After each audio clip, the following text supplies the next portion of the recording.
اعوذ باللہ من الشیطان الرجیم بسم اللہ الرحمن الرحیم قل جاء اہل الكتاب لستم على شيء حتى تقيموا التوراة والانجیل وما انزل الیکم من ربکم وليزيدن كثيرا منهم ما انزل الیک من ربک طغیانا وکفرا فلا تأس على القوم الكافرین صدق اللہ العظیم۔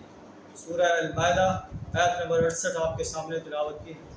اس آیت میں اللہ تعالیٰ اہل کتاب کو ارشاد فرما رہا ہے، اے نبی صلی اللہ علیہ وسلم آپ کہہ دیجئے کہ اے اہل کتاب لستم علی شیء، تم کسی چیز پر نہیں، تمہاری کوئی حیثیت نہیں، حتی تقیموا التوراۃ والانجیل، جہاں تک کہ تم تورات اور انجیل کو قائم نہ کرو۔ تورات اور انجیل میں جو احکامات دیے گئے ہیں ان احکامات پر جب تک تم عمل پیرا نہ ہو جاؤ، ان احکامات کو اپنی زندگی میں نافذ نہ کرو تو تمہاری کوئی حیثیت نہیں۔ وما انزل الیکم من ربکم، اور جو کوئی تمہارے رب کی طرف سے نازل کیا گیا ہے اس پر بھی ان احکامات کو بھی تمہیں قائم کرنا ہوگا۔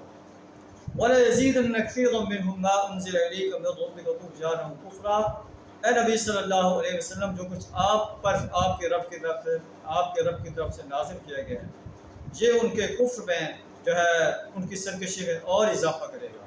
فلا تأس علی القوم الکافرین، کافر قوم پر آپ افسوس نہ کریں، انہوں نے آپ کی دعوت سے اعراض کیا ہے تو یہ اللہ کے گرفت میں آنے والے ہیں۔ اسی طرح اہل کتاب کی طرح ہمیں بھی جو ہے اپنے بارے میں سوچنا چاہیے کہ ہم اللہ کے قرآن کے حامل ہیں، حاملین قرآن ہیں۔ کیا ہم قرآن کے نظام کو قائم کرنے کے لیے کوشاں ہیں؟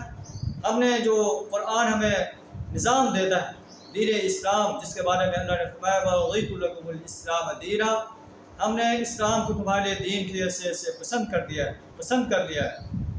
تو اللہ نے فرمایا کہ ان اقیموا الدین ولا تتفرقوا فیہ، دین کو قائم کرو اور تفرقہ بازی میں نہ پڑو۔